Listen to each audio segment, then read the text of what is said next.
Goofy Historians is the funnest place to learn about history.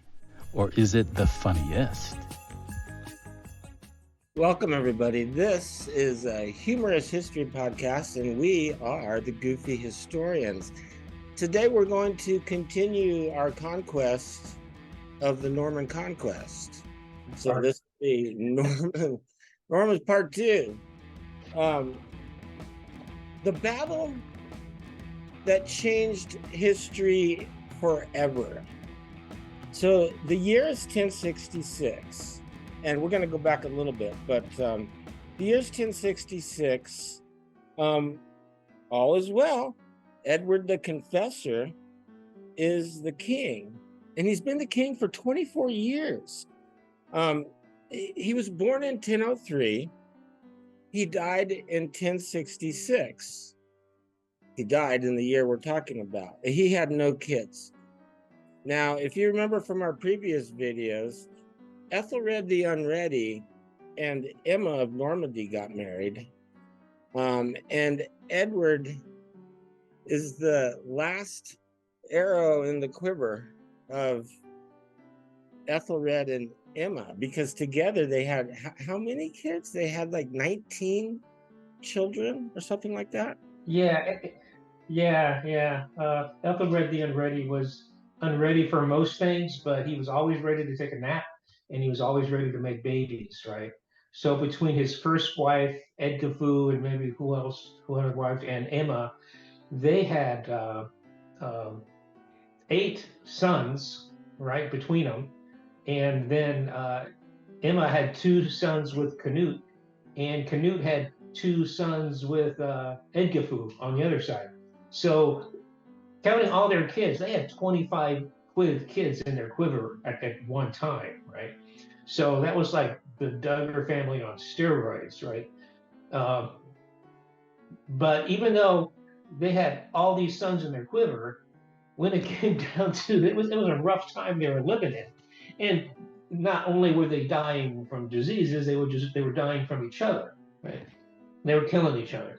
And by the time it gets to the end, there's only one little arrow left in that quiver, and that was Edward the Confessor. Is that what he is? Oh, yeah, Edward the Confessor. And so he was the one who just had no. Don't you think that's a miracle? Right? Right. That's why Edward the Confessor. Emma had actually left him in France, right, with his Norman relatives, sleeping on the couch of the Norman relatives, right, when she was in England being married to Canute, right? And so he was abandoned for like 35 years until Emma realized everybody was dead. And she goes, don't I have a kid still hanging out in Normandy? And so she went and brought him up at the very end, and he was not happy to be king. I mean, it's like, I think Alfred the Great, it was the same story as Alfred the Great, right? When he became king, he was the last quiver around then, right? But he wanted to be pope, not king. I think Edward the Confessor didn't want to be pope. He just wanted to be stuck in a monastery somewhere, because he was totally useless. All he did was go around England muttering not very helpful prophecies about the end of the world and confessing to stuff he didn't do. And then, so he pretty much gave the reins of power over to the Godwinson family, right? So they were actually running England while Edward the Confessor was being like he actually became a saint in the Catholic Church. I know, that's what I was being saying. A saint and running a country. Can you? All right. So you totally just walked all over my joke about it was a miracle that out of 25 kids that he became the king. That's a miracle. And he became a saint like a century later, and he didn't have any miracles. And we're going, well, that was the miracle for him to get. That was the miracle. Okay, that was the miracle. I walked all over your joke. Okay, so there was a miracle. The miracle was that he was the last quiver in the. But going to saint school and going to king school are 2 completely different professions, Right. And it's hard So, to keep but it's those okay both going. because So he was a terrible king, but he was probably a good saint, or I don't know. I don't think any of his prophecies ever came true, except for the end of the English as the kings of so England. so Edward the Confessor has a right-hand man named J.D. Rockefeller who has Elon Musk's money. And Godwinson is his name. So Godwinson is like, you know what, buddy? Edward, you just keep going with your confessing. It's working great. I'll handle everything else. So I think for the 24 years that Edward the Confessor was king, I'm not sure he did any king stuff. Maybe he did, Right. but yeah, one time, yeah. Let me break it. So one time he kind of realized that Godwinson was like taking over, right? Godwinson was running anything, and he kind of like woke up for like 24 hours, and he said, "Oh man, you're trying to get into my quiver, right?" So he sent Godwinson away. He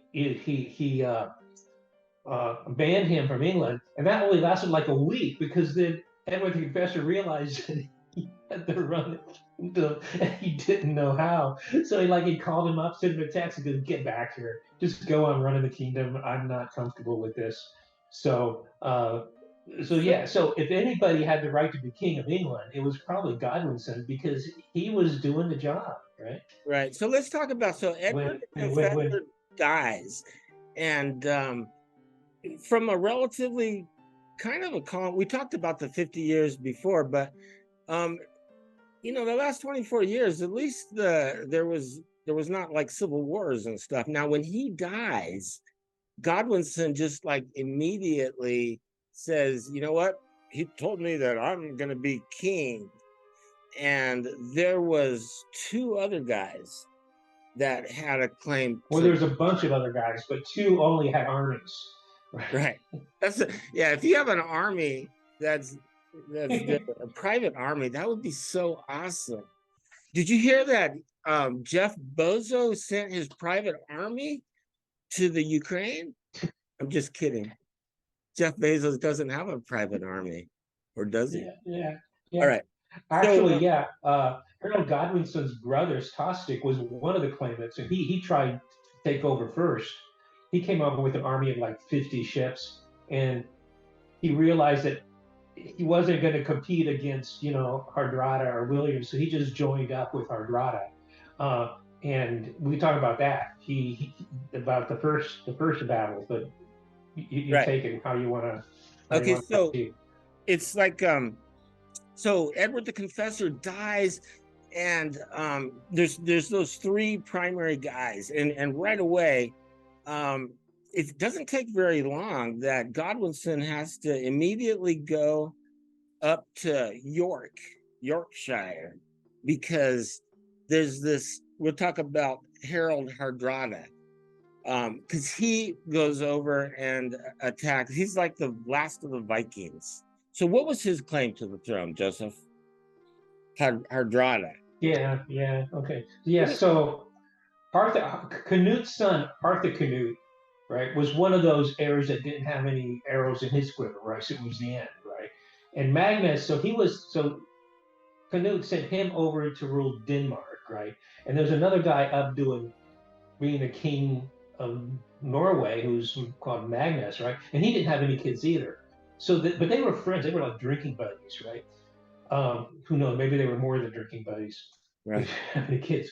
But they said, like, whoever dies first without heirs, they get to inherit everything of the other person, right?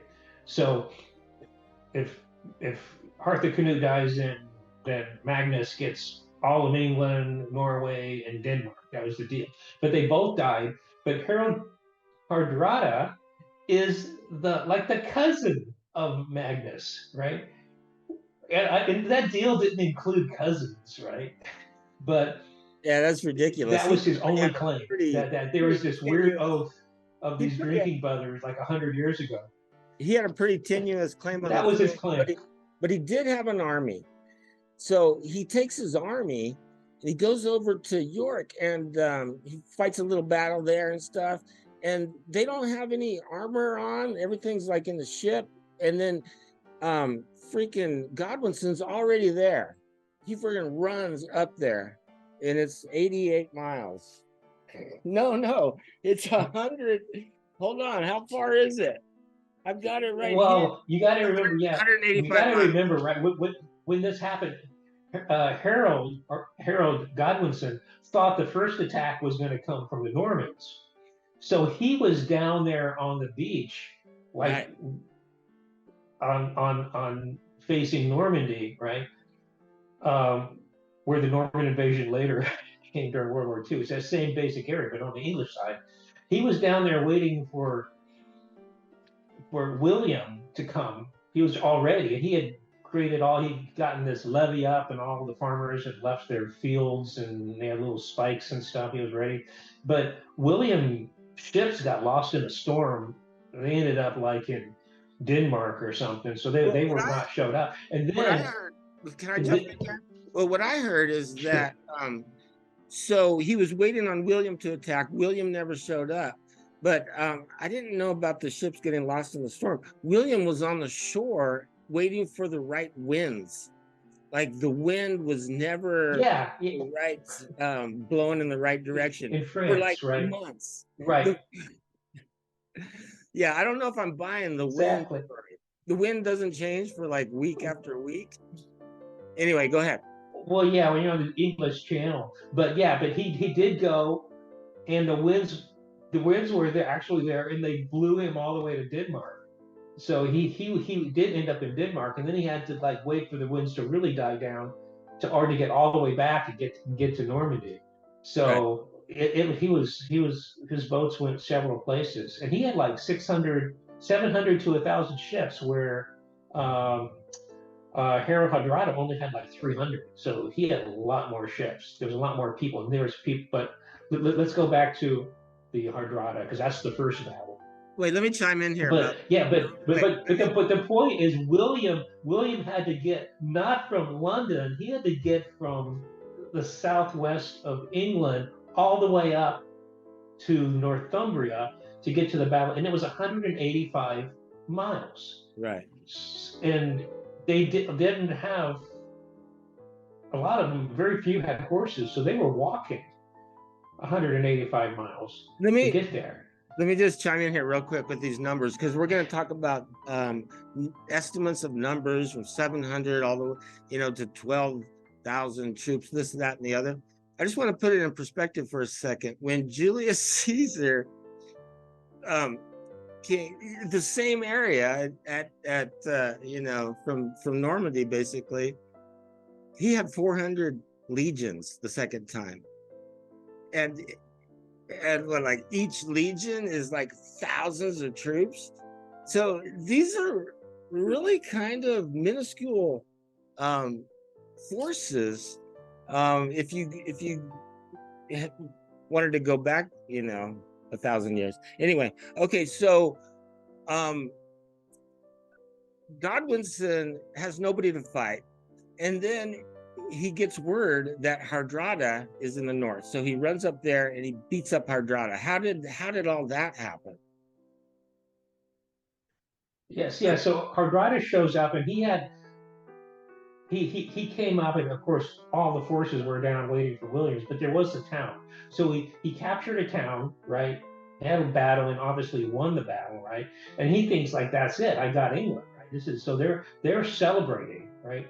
They go down to this bridge area, and they're like on the beach, and they're tighty whities running around drinking, right, having a party.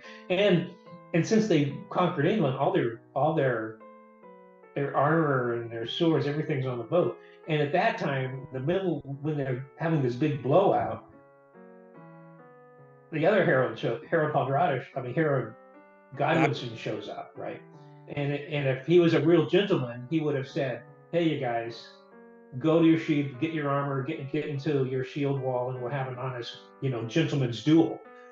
But he didn't. He took him by surprise and pretty much slaughtered them. Almost 80% of the Hardrada's the age of chivalry didn't happen till later. It So hadn't started yet. that there was no waiting for them to get ready. So Godwinson wins, and yay! And then, like right away, he hears news that William has landed in Hastings, or near on the coast near Hastings, and it's so weird because, like, so Godwinson rushes back. In the meantime, William of Normandy's had all kinds of time to do stuff. And he's like built mud castles and monasteries. What's that all about? And the one thing he should have done was take high ground and get ready. But no, he was building mud castles and monasteries. How much time does it take to build a mud castle? Anyway, so so Godwinson gets back, but he doesn't have his with him. What did he? What? Yeah, we had talk about so. Go ahead. So when Godwinson was there the first time, right? He has army down in Normandy, and William didn't come. He actually dismissed his army. He sent them all home to take care of their crops, and then he got the word that Hardrada was attacking up in Northumbria. So he had to get all that army back again from, get them on the road and get them back, and then rush up to have the battle. That he took Hardrada by surprise. It probably wasn't an intentional strategy. I think he just got lucky. And then he gets the word, and he has to get all the way back. So by that time, a lot of his men are deserting them because they do have to get home to take care of their families, and they don't have time to go running up and down, England, right? So when he gets down there, he gets back down to Normandy with a smaller percentage of their troops, and they're exhausted. And you're right. One thing they get lucky again is that they take the high ground near Normandy, and they just have to stay. They have the advantage, right? Because it's William's battle to lose, right? Or it's Harold's battle to lose, because he doesn't have to win. He just has to keep the Normans from expanding, right? So yeah, it was a tactical error for William, who was there. Probably it was like 19 days. It was like 2.5 weeks that William was there before the Battle of Hastings happened.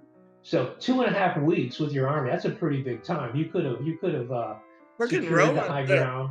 The Romans would have built an entire wall by that time, going across southern. The Romans would have built an entire wall. So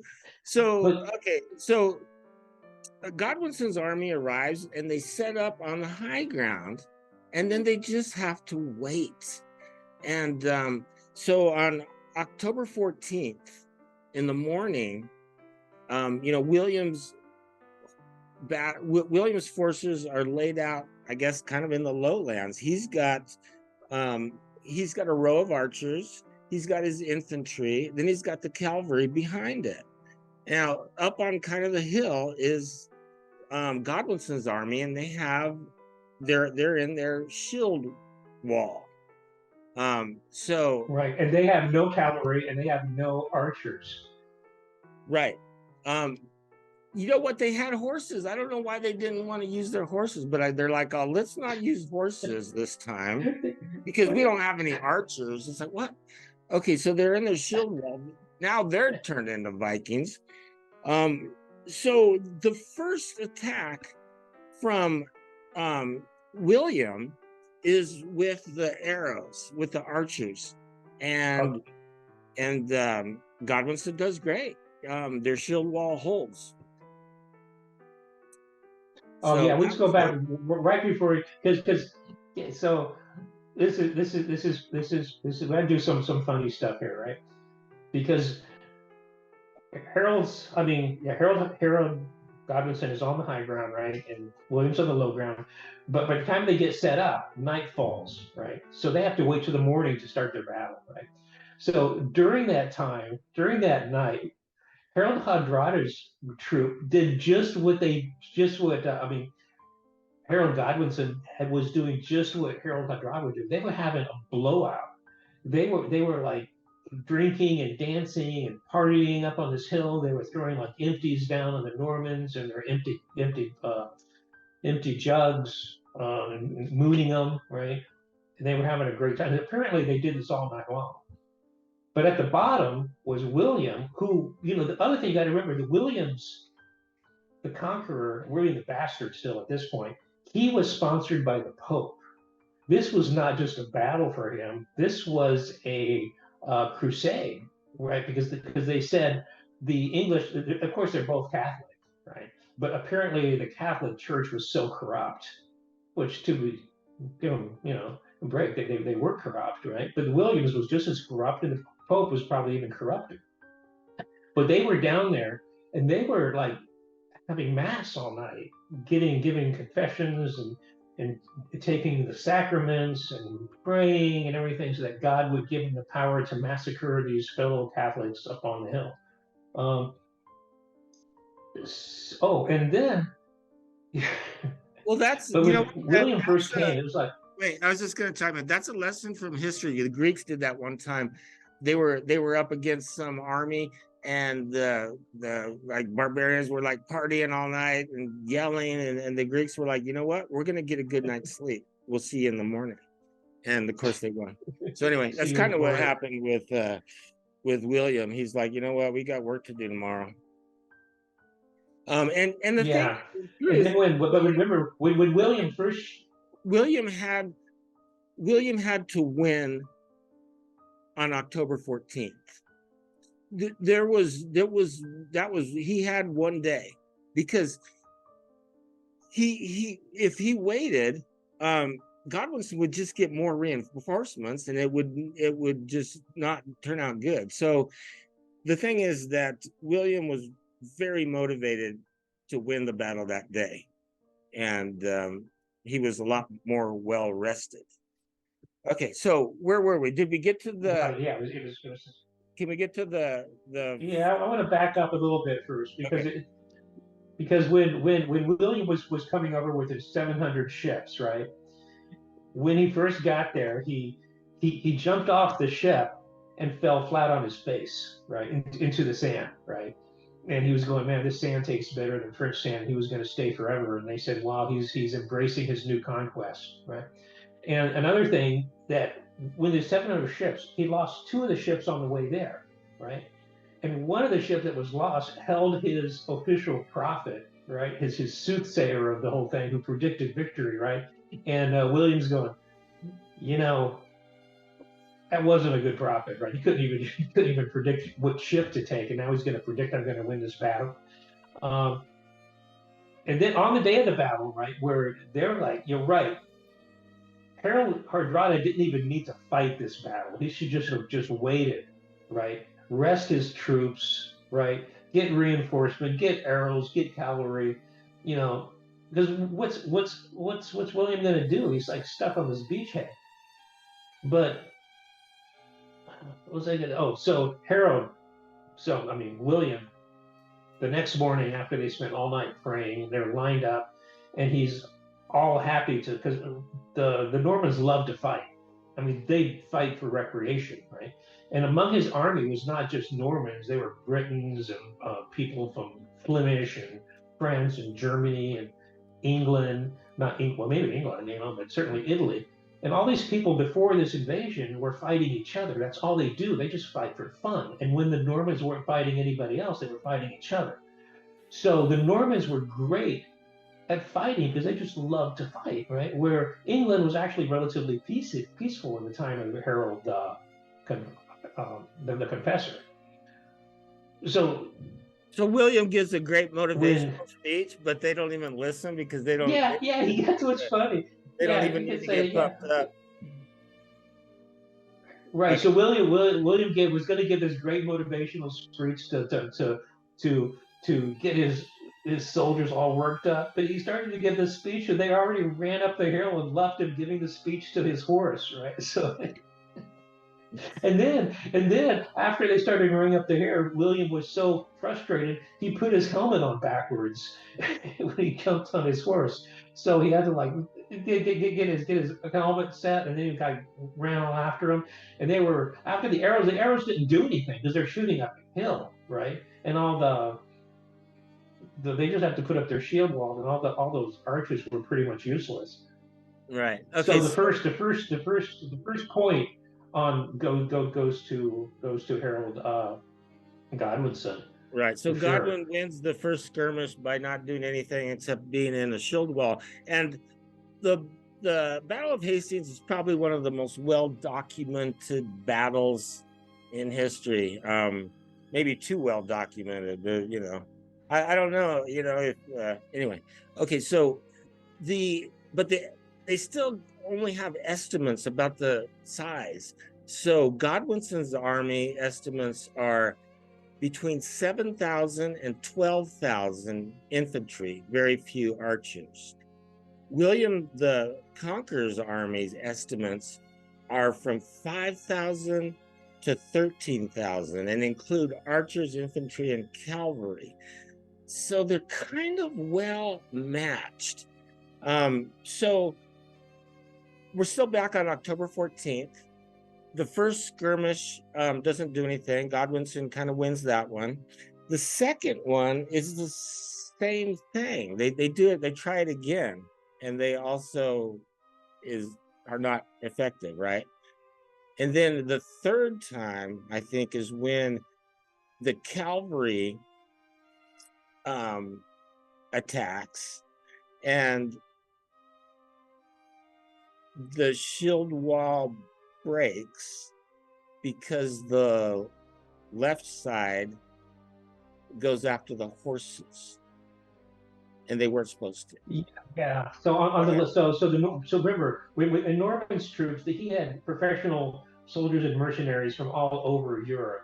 And on the left side, there's a big group of Britons, which is a small section of Europe and France, right? So they were, and then Normans are in the future in the center, and then they have the French on the right. And this was actually, I think it was the cavalry, they were going up, and finally the Britons break, right? The Britons feel like they're getting the worst of it because they had like these Charles had like these big axes, these two-headed axes that could chop a horse in half.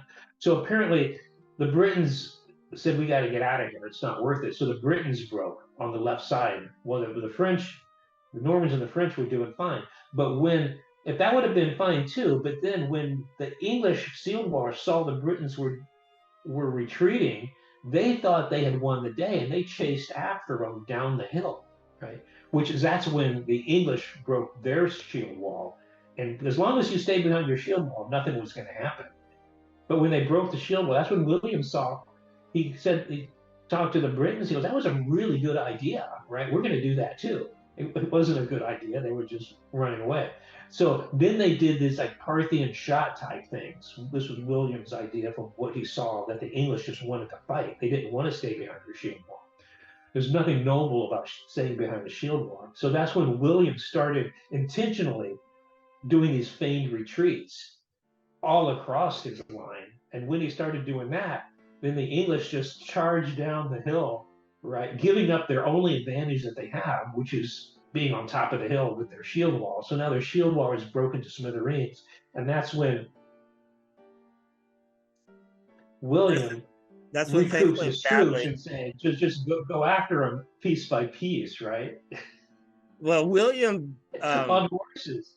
Well, before that, so now you have all these individual Anglo-Saxons facing horses, right? It's just like they're not going to win that battle. Well, before that, I just want to, we left out one detail. Before the successful feinting retreats, there was a time when, I think it was after the second attempt with the arrows, when there was a rumor out that William the Conqueror had been killed. And so he had to tell his troops that he hadn't been killed. So he takes off his helmet and he rides back and forth to let everybody know he's still alive, because that is the key thing. When the king gets killed, that's over. So it's kind of like chess in a way when you checkmate. Okay, so Godwinson is still up on the hill. What happens? Yeah, and he's up on the hill by himself now, right? All of his shield wall is rushed down the hill, and they're being slaughtered by William's men um, on a piecemeal basis. There's no more wall to keep them out. And Right. when so William is so surprised that his strategy has worked so well, mainly because the Anglo-Saxons have been partying all night. So he sends 5 people up on the hill to intentionally take out Harold Godwinson, and he does. They one chops his head, the other one chops his arms, the other one chops his legs, maybe his genitals, so that when the battle's over, he is unrecognizable. No one knows who this massive, bloody guts and bones is. The only one who can recognize him is his mistress, Lady Swanley, of all things, says that she found one piece of him that only she and God knows, right? So this is a 100% identification that whatever this massive blood and guts is, this is what's left of Harold. Okay, And wait. Harold's You mother. gotta stop there. So Godwinson's mistress identifies the body by a random penis on the battlefield. Body. Okay, all right. Well, that's as good as anything. And so the Catholics win. The Pope wins. Yikes! All right. No matter who won, the Catholics were going to win. Right. So that's sad. That's sad for Godwinson, because he was just yesterday the richest man in the world, and now they're identifying him like that Bobbitt character who he got his wiener whacked off. Okay. Yeah.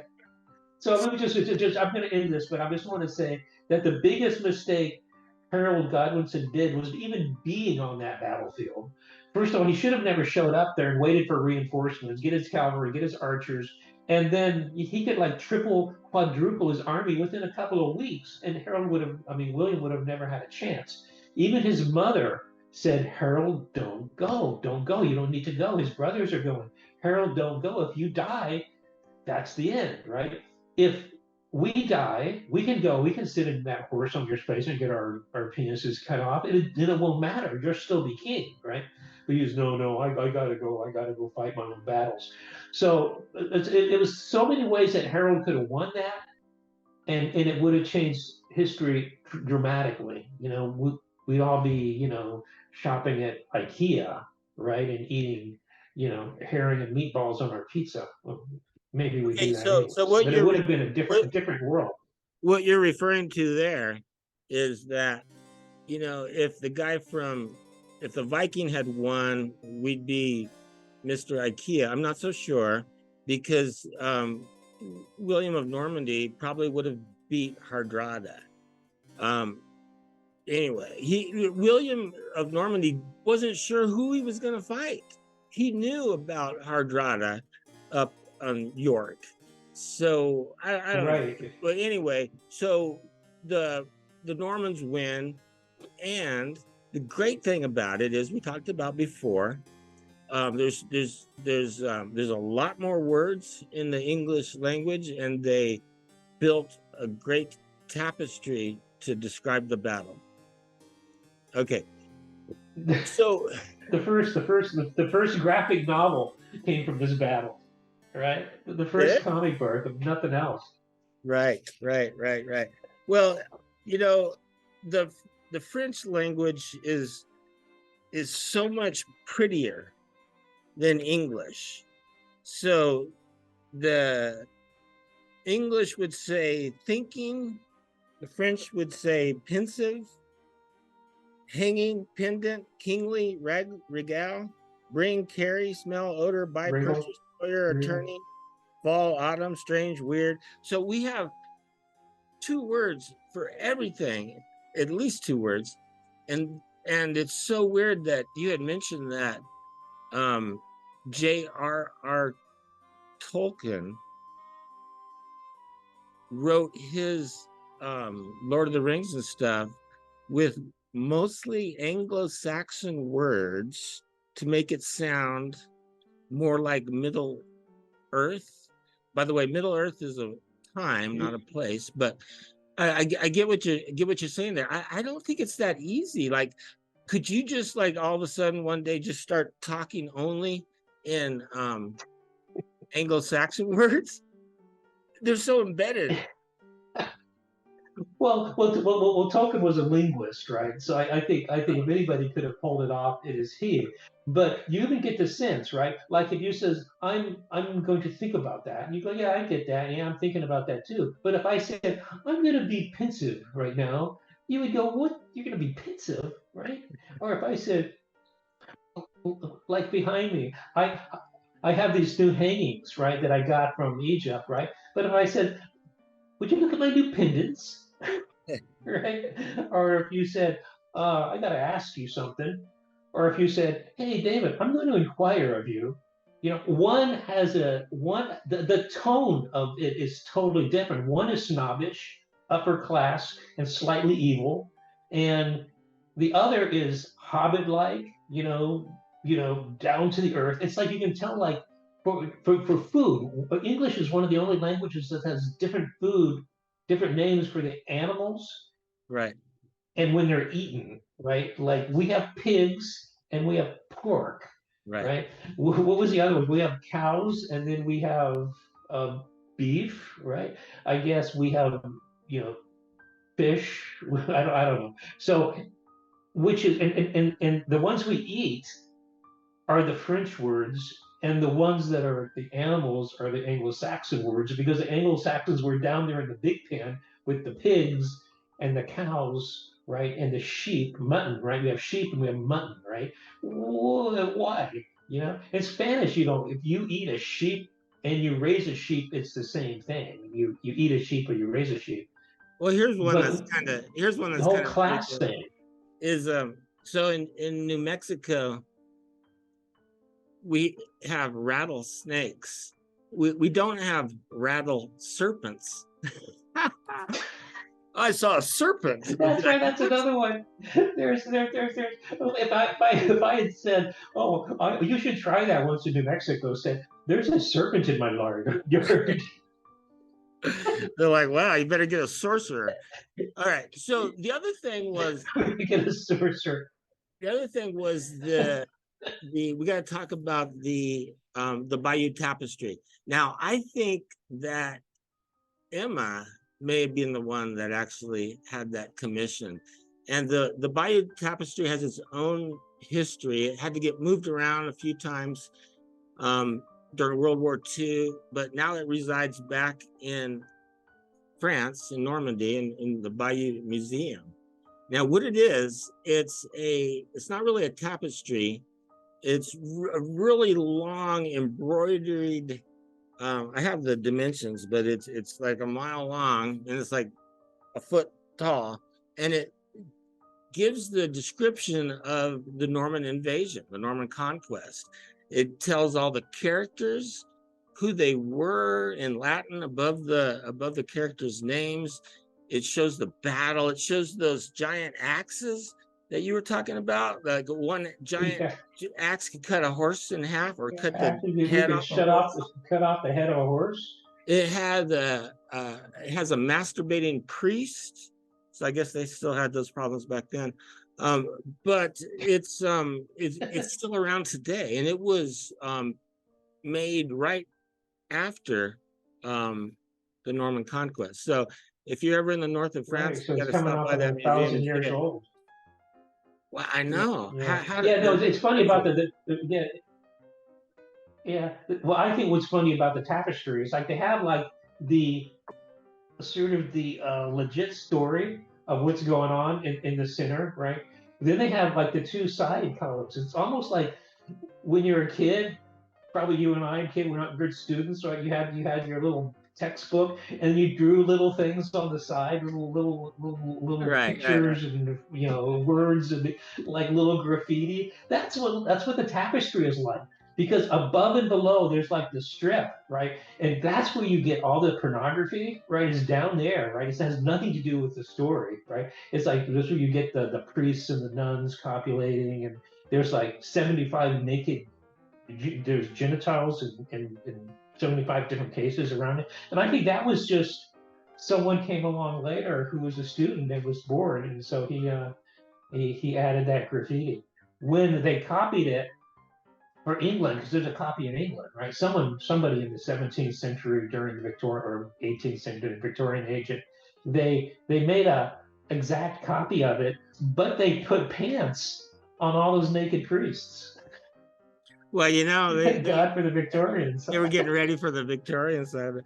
But the interesting, retailers today in 2023 are still making money off of the Norman conquest. In fact, if you go to Amazon right now, you can buy a model of the tapestry, and you can get one on sale right now for $249. Click here.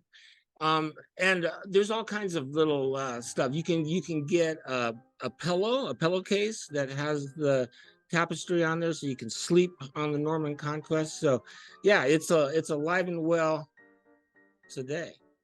So anyway, that's the tapestry. That's the Norman conquest. Yeah. Oh What yeah. else? One thing, again, just so someone pointed this out to me. I didn't know it. When you read Harry Potter today, and generally in English books, if the name is an Anglo-Saxon root, those are the good people. Those are the true English people, like Harry Potter, Anglo-Saxon, Ron Wesley, Anglo-Saxon, Dumbledore, Anglo-Saxon words. They're like the good people. When you get to the back, you get to Malfoy, right? Dudley, right? You get Lord Voldemort, right? So even today, right? I think, and that's done consciously, right? Or maybe subconsciously would be even more interesting, right? That English still today, even though there's been no Anglo-Saxon king for 1,000 years, right? They still think of the Anglo-Saxon as their roots, right? This is the true English are the Anglo-Saxons, but they've been ruled by the French, the Welsh, the Scotch, the Germans, but never again an Anglo-Saxon. Never again was an Englishman from the Anglo-Saxon group ever on the throne.